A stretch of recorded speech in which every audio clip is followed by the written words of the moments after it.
G'day everyone, this is the 7 Gravel Race, Australia's UCI Gravel World Series qualifier. 125 kilometres, 3,500 metres of vertical, 1,300 participants on the line.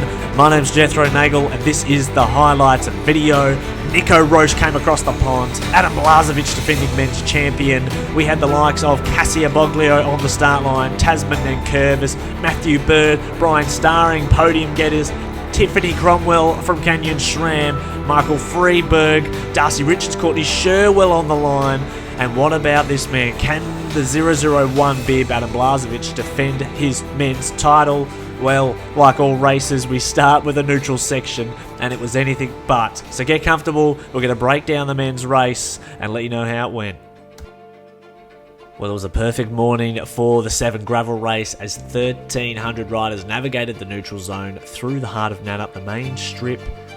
And gee, let's just look at some of the faces of the riders here. Some relaxed, like Guy Kalmar.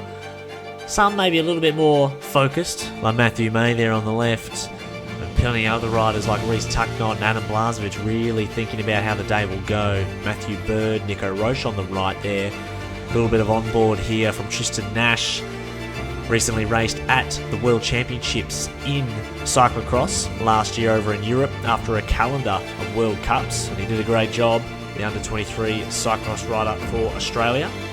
But as they entered the first section of gravel, which this race is 96% of, let's look at the favourites. And of course we had Blažević, we had Mark Chong, Connor Sens, Reece Tucknott, Nico Roche, Tasman and Curvis, Matthew Bird behind there as well, and some of the favourites of the women's race, which we don't have any footage of unfortunately, but Cassia Boglio was there, and of course her teammate Courtney Sherwell and Darcy Richards as well, with ones to look out for. But the first move of the day, last year it was Adam Blažević, this year it was Nico Roche. Something about the fly-ins, they just want to get things started early. Guy Kalmar in the orange taking off the arm warmers, trying to bridge across to Nico, maybe hoping to get a little bit of a free ride, but someone goes early, you got to go with them and just see how you're going. But this was Nico Roche just testing out the bunch, a bit of an unknown as well. And I have to say the peloton didn't react right away, but interestingly they lent on the favourite, Adam Blažević, you can see there in the background with the white helmet and the dark blue Pedal Mafia jersey for his new team, Scott Racing. So Adam Blažević closed this move down, and just after those little frivolities, the group's already down to 30 riders as they hit the first climb around about 10 kilometres in.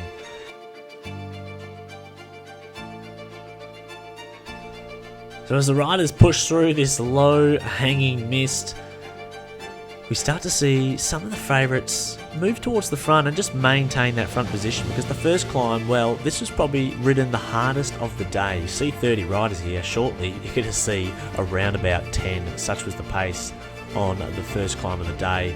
Adam Blažević, you can see on the left, the defending champ, Nico Roche, Reece Tucknott, Connor Sens, and Curvis Langham. Names we'll see for the remainder of this highlights video.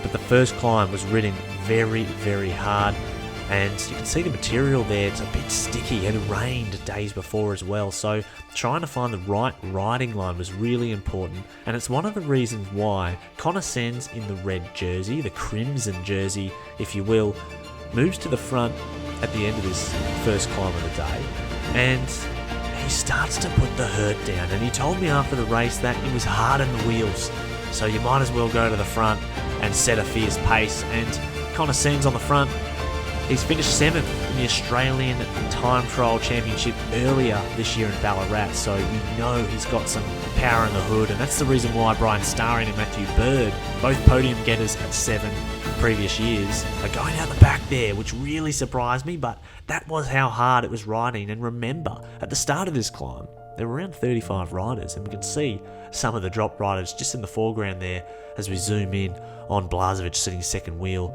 Mark Chong in the yellow sleeved jersey, and also Nan Curvis, and we'll talk about him later on. But the pace up this first climb, and you can see the face of Connor Sens, it was very, very difficult, and they crest over the top, and that was the story of the day. The climbs were ridden hard, And they got over the plateau areas, they'd sort of rest and have a bit of a lull, have something to eat and drink, bomb the descents, and then they'd kick on for the next climb. And that really was how the pace was sort of set all day. A very up, down sort of race.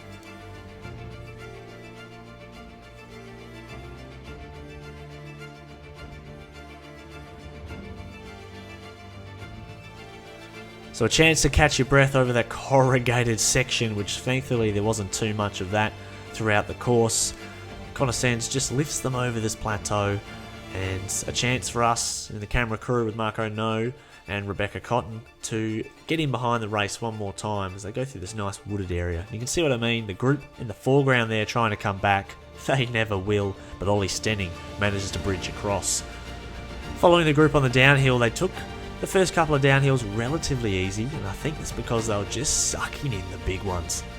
It was a very, very fast start to the race. This was around kilometre 20 over the top of the climb.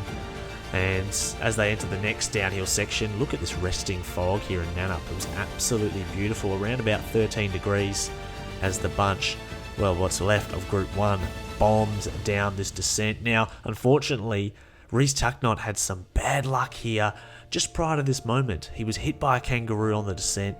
He managed to gather himself together, get back on his bike, and chase back on. You can see Ollie Stenning a little bit further up there. Rhys manages to get on the wheel of him, and then we see some more bad luck from Brian Starring, who got back to the group from his descending, but he got a front puncher, and that was his race gone. So very unfortunate for a former second place getter at 7 gravel race. So the bunch just getting through this misted section here. Really was beautiful to watch, I have to say, but wasn't so beautiful because next time they entered out of the fog and it was Connor Sands again applying the pressure. And I want to make a little point here to Nan Curvis. We don't see him, he's just monitoring them in the background there behind Jacob Langham in the red, as Connor Sands are really applying the pressure and he's putting a few riders in difficulty. You can see Ollie standing just towards the back there, Matthew Bird pulling a few faces. And what about the face of Adam Blažević? He's looking very, very determined. Nico Roche pushing that familiar big gear. And Connor Sands, his face starts to screw up now because this is around a 10-11 minute effort and it is really hurting him and also hurting the bunch. And I thought to myself while I was watching this, how long can Connor Sands keep this up?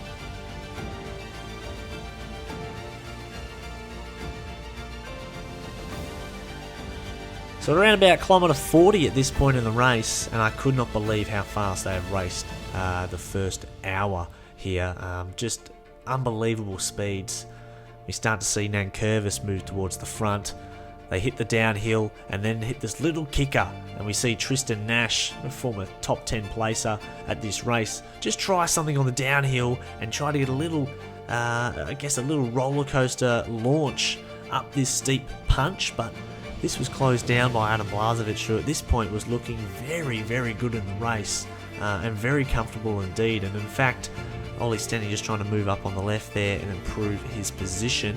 And this was another chance for the group just to rest a little bit, but that didn't last very long because next up we had an attack from the defending champion Adam Blažević. And who's closing this move down? Well, it was the man causing the damage in the first 30 to 40 minutes of this race. Connor Sands bridges across. They hit this little technical section. Blažević sort of almost losing his front wheel there. And who closes this group down? Nan Curvis in the orange. You can just see him in the background. He shuts that move down, and that was probably the first bit of energy he spends before this next section here.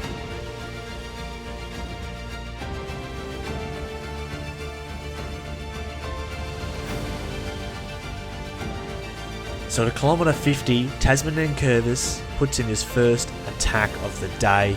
Who bridges across? The defending men's champion Adam Blažević, and look at Connor Sands trying to bridge across in the red. He'd done so much work. Could he get on the wheel? And what about the picturesque scenes in the background, ladies and gentlemen? Just have a look at where these riders were pedaling their bicycles. Connor Sands doesn't quite get on here. Nico Roche trying to get there with Mark Chong in the background, but it was to be glued back together eventually. Nico Roche pulled a huge turn to bring the remainder of this front group back together. We just sort of let the riders pass us by so we can see them go through. This is Roche bridging this group back together. We can see Matthew Bird trying to get back on as well, forever chasing, and Ollie Stenning. And you can see here, just got the lenses down on the eyes because they were so filthy. Cridwell you can see here as well, passing through. John Davis, who managed to have 2 punches, front and rear, after this shot, unfortunately, which put him out of the race. But you can see on this slow-mo shot, look at the dirt. This is only around 55 kilometers into the race. The glasses, you basically just had to take them off because it was so filthy. You just couldn't see through them, and in the end, your race plates were unrecognisable as well at the end of the race. So this was the winning move of the day, and I have to say, at kilometre 80 here, the bunch were absolutely cooked. All these boys were melted, except one man, and have a look at this, attacking out of the seat on a really steep section.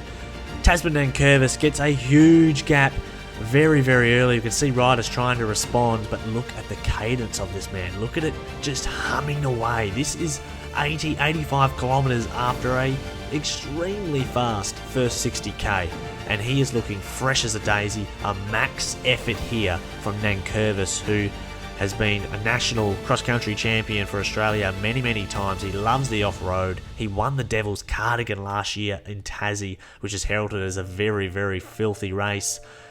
Nico Roche in the background there, trying to TT his way across. That move would ultimately blow him up. Unfortunately, he would get past for 3rd place. But Curvis, he was too strong, and he opened up a gap. A huge gap very quickly. He obviously came into this race with extreme fitness, and we can see in the background Connor Sens, Mark Chong, Jacob Langham there, Blazovic not on a good day, Tristan Nash as well in the background. But over the top of this climb, onto the next climb around 95 kilometers, and we were trying to find Curvis after we let him go to see the second group working together. And once we jolted ahead to see him, we could not believe the gap he had. It was around about 4.5 minutes at this point. We thought he'd gotten lost. That's just how fast he was moving solo. And look at him go, the cadence of him, nice and fresh and fluffy. He had lots left, and in the end, he was too strong for the rest of the peloton, and he got the job done, taking his first UCI Gravel World Series win, and a good way to set him up for his stint in Europe and over in the US, where he will be racing the Unbound.